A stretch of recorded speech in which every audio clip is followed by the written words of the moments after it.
Bienvenue dans le goût du savoir. Si tu aimes la vidéo, like et abonne-toi.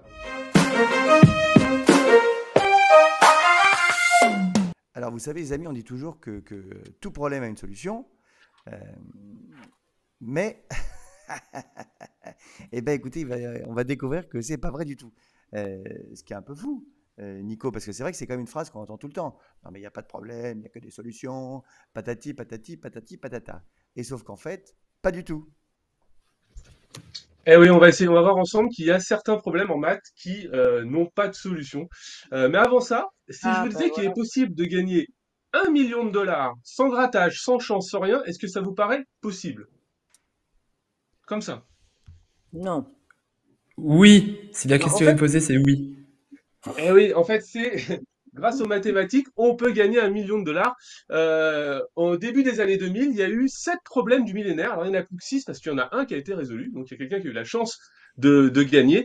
Les maths, bah, il y a eu 6 problèmes. Il y a 6 problèmes du millénaire qui sont très importants pour les maths modernes, les maths actuelles. Donc l'hypothèse de Riemann qui est assez connue. Il y a quelques, voilà, vous pouvez les voir. Euh, Globalement, c'est d'un niveau mathématique stratosphérique. Hein, c'est un truc.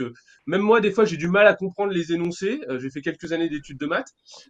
Mais les maths aiment bien justement ce genre de défi, d'essayer de trouver des problèmes qui vont faire avancer, évidemment, les maths et d'essayer d'affirmer des choses. Là, actuellement, ce sont ce qu'on appelle des conjectures. C'est-à-dire que on imagine que c'est vrai, on pense que c'est vrai, on a même construit des raisonnements en disant que c'est vrai, mais on n'a pas réussi à le prouver. Parce qu'en maths, il faut prouver que c'est vrai ou que c'est faux pour pouvoir justement dire que c'est des maths. Alors par exemple, le problème P égale NP, c'est à peu près, celui-là, il est à peu près à la portée de tout le monde dans sa compréhension, pas dans sa résolution. Hein. Ça fait 25 ans qu'il y a le programme du millénaire, personne n'a gagné le million de dollars. Donc ça veut quand même dire que mathématiquement, c'est un peu dur, mais on pourrait le résumer. Alors très schématiquement, je m'excuse par avance auprès des collègues matheux très très poussés. Mais en gros, l'idée, c'est est-ce que si on a la solution d'un problème qu'on peut facilement vérifier, ça voulait dire que cette solution, elle était facilement trouvable. Ou plus simplement aussi, on pourrait le schématiser en disant que si jamais j'arrive à trouver une solution au hasard, en allant au pif, est-ce que ça veut dire s'il y a une solution mathématique au moins aussi efficace? Et en fait, ce problème, il est assez important.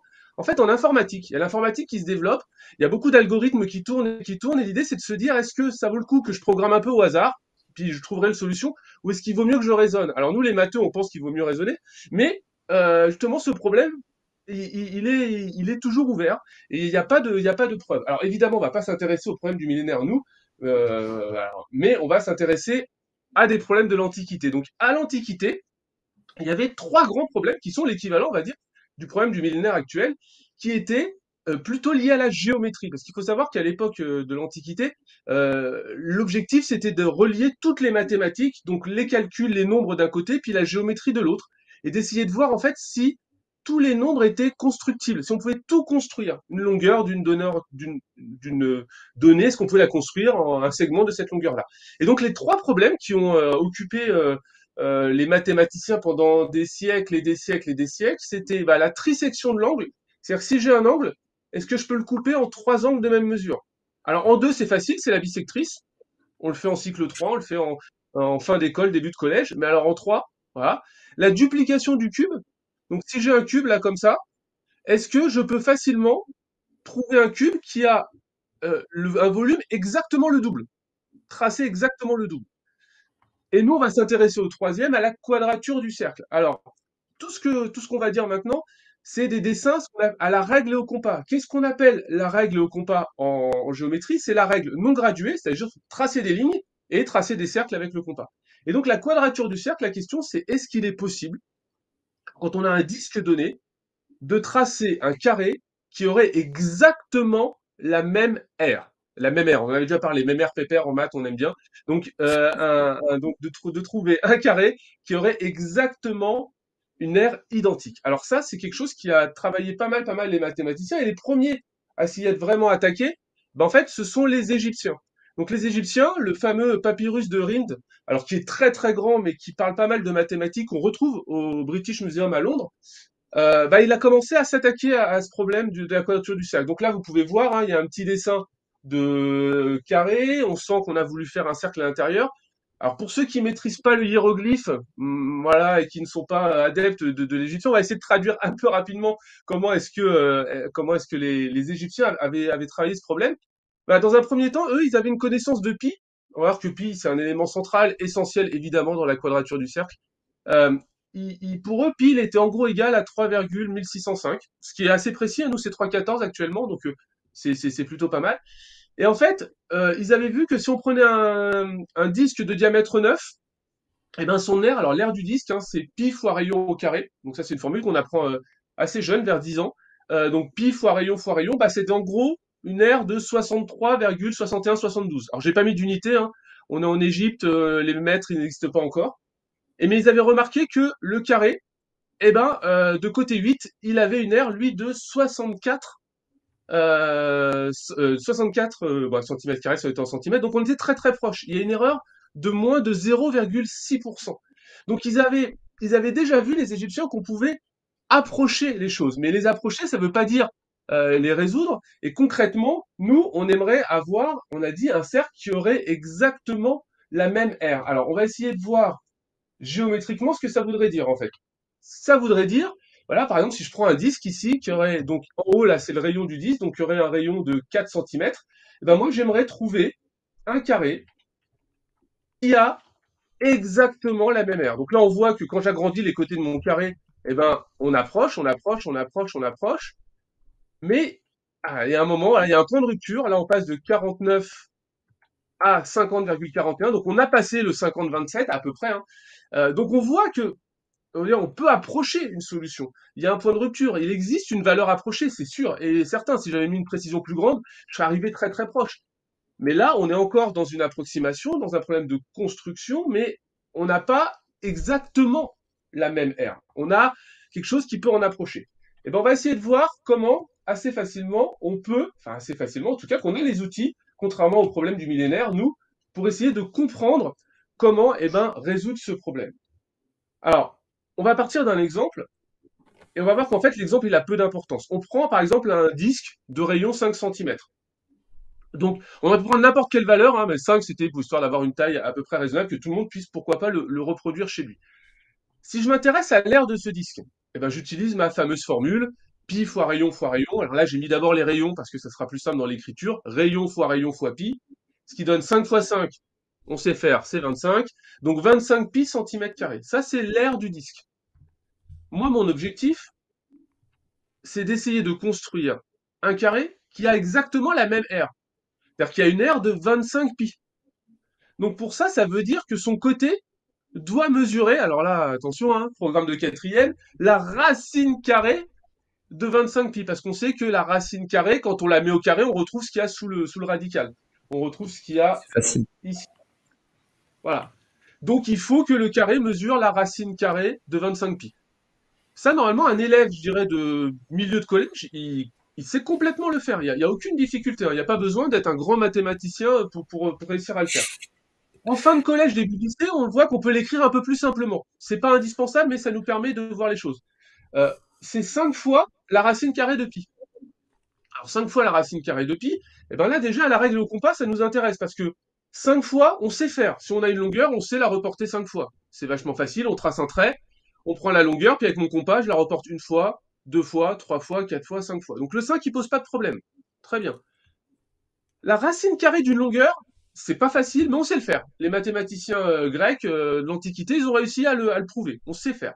Donc toute la difficulté, ça va être de savoir est-ce qu'on peut ou pas construire quelque chose qui fait pi en longueur. Alors on sait faire en cercle. Justement, c'est la définition de pi, hein, c'est la longueur d'un cercle de diamètre 1. Donc on sait construire une forme courbe de longueur exactement pile poil pi, mais est-ce qu'on saurait le faire sur un segment? Eh bien en fait, il a fallu attendre 1882, donc plus de 3000 ans, donc ce problème a duré 3000 ans, pour qu'un mathématicien allemand, Lindman, dise qu'en fait, bah, il n'y avait pas d'autre moyen que de devoir tracer pi, et qu'en fait, de tracer pi, eh ben, en fait, ce n'était pas possible. Il n'est pas possible de tracer à la règle et au compas un segment qui a exactement la longueur pi, hein. Pi, ce nombre magique, on en a déjà parlé avec Cyril dans une ancienne émission. Et ben, en fait, ce n'est pas possible, tout simplement parce que pi, alors c'est un nombre transcendant. Alors, qu'est-ce que ça veut dire transcendant? Ça veut dire que c'est un nombre qui n'est pas solution d'une équation. Il n'y a aucune équation qui a pour solution pi. Donc la quadrature du cercle, eh ben, elle n'est pas possible. En maths, on parle souvent de la quadrature du cercle quand un événement est impossible. C'est trop dur à faire, c'est comme la quadrature du cercle. Eh ben non, c'est vrai. La quadrature du cercle n'est pas possible. Mathématiquement, on ne peut pas construire un carré qui a la même aire qu'un disque donné. Voilà. Donc maintenant, moi, je vous laisse essayer de résoudre la trisection de l'angle, la duplication du cube, qui ont été eux prouvés. À l'époque, il n'y avait pas le million de dollars ou le million de je ne sais quoi à l'époque. Et puis, si vous vous sentez l'âme d'un mathématicien, bah, essayez de vous attaquer à l'un des 6 problèmes qui restent. Hein. Il y a quand même 1 million de dollars en jeu. Mais comme quoi, les problèmes en maths, et ben voilà, de se mettre au défi, et ben ça peut durer des siècles et des siècles et des siècles avant d'y arriver. Mais au bout d'un moment, on y arrive toujours. Et moi, je suis persuadé que les problèmes du millénaire, on va y arriver bah, d'ici quelques années. On peut l'espérer. Mais est-ce que, genre, toi, tu t'y attaques, tu essaies de les trouver, les solutions des problèmes des millénaires ou pas? Alors, aucune chance. Honnêtement, comme je disais, c'est un niveau, mais c'est un niveau stratosphérique. C'est-à-dire que pour préparer cette émission avec Cyril, on les a re-regardés parce que évidemment, quand on a été étudiant, alors moi c'était il y a plus de 30 ans, mais quand on était étudiant, on les avait vus. J'arrive à peu près à comprendre la formulation. Et encore, des fois, quand on parle d'espace topologique, machin, un peu compliqué, ça fait longtemps que j'en ai pas fait. Mais alors, ouais, moi, j'en serais complètement incapable. J'espère pouvoir, que certains, pourquoi pas, de mes élèves puissent s'attaquer à des problèmes comme ça, parce que l'objectif, quand on est prof, hein, c'est évidemment de faire en sorte que les élèves apprécient notre discipline, et peut-être que certains d'entre eux, on les amène bien au-delà de notre niveau. Hein, voilà, là, il y a aucun souci là-dessus. Au contraire, mais ouais, non, non, moi, c'est pas possible pour moi. Le Tu million de l'as pas dollars, faudra que tenté, je trouve un autre moyen pour pouvoir le gagner. Ça sera pas en résolvant un problème comme ça. Ah, c'est tu un l'as problème pas pour la tenté sur psychologie, non? ChatGPT? Non, mais il faudrait le tenter sur ChatGPT, voir ce que ça donne. Oh là Bah oui, là. mais alors le Non, truc, mais c'est que ChatGPT, il va chercher. Ah non, mais je suis d'accord, mais ChatGPT, il va chercher dans ce qui existe déjà. Et étant donné que ça n'a pas été résolu, mais je pense que ChatGPT, par contre, pourrait donner, oui, des pistes. Mais vraiment, il y a des mathématiciens. Dans les problèmes du millénaire, il y en a certains, ils datent de la fin du 19e siècle, hein, l'énoncé du problème. Donc ça veut quand même dire qu'il y a pas loin de 150 ans que des mathématiciens s'y plongent. Et en fait, voilà, les solutions sont très très dures ouais, mais à trouver, quoi. C'est des maths très très poussées. ça prouve que les maths, c'est dur. Mm. Et Ça prouve pourtant, que non, l'ère bah du la preuve disque, que non, c'est... mais ça prouve que ça évolue, puisque les maths, la quadrature du cercle, il y a 3000 ans, c'était incompréhensible, infaisable. Et en fait, là maintenant, un élève de collège arrive à résoudre le problème. En tout cas, à le comprendre et à voir pourquoi la solution, elle est pas possible. On peut imaginer, alors dans 3000 ans, peut-être pas, peut-être avant, peut-être plus vite, que les problèmes actuellement du millénaire, en fait, soient des choses évidentes pour des élèves lambda du système éducatif dans 20, 30, 40, 50, 100 ans. Les maths, c'est vrai qu'on étudie et qui sont faciles pour les élèves, entre guillemets, qui sont abordables. C'est des maths, beaucoup des maths de l'Antiquité, en fait, des maths très très anciennes, mais qui à l'époque étaient des maths où il fallait être dans le top 100 des mathématiciens de l'époque pour réussir à les faire. Donc c'est l'évolution des maths en fait. En effet, vu que c'est une construction de l'esprit qui s'appuie sur ce qu'on connaît déjà pour pouvoir avancer, bah il faut du temps pour que ce qu'on connaît actuellement et qui est à la limite de ce qu'on connaît puisse rentrer dans on va dire, dans la connaissance commune. Et il faudra en effet plusieurs années. Mais non, c'est pas que c'est dur. Ce qu'on fait en maths, c'est pas si dur. En effet, les maths, mais comme je pense en littérature, la littérature, peut-être, il y a différents niveaux, quoi. Est-ce qu'on étudie au collège? C'est au niveau d'un élève de collège, j'imagine, ce qu'on étudie post-bac, un élève de collège aurait beaucoup de mal à pouvoir suivre. Et en maths, c'est pareil, quoi. On s'adapte au niveau des élèves, on va dire.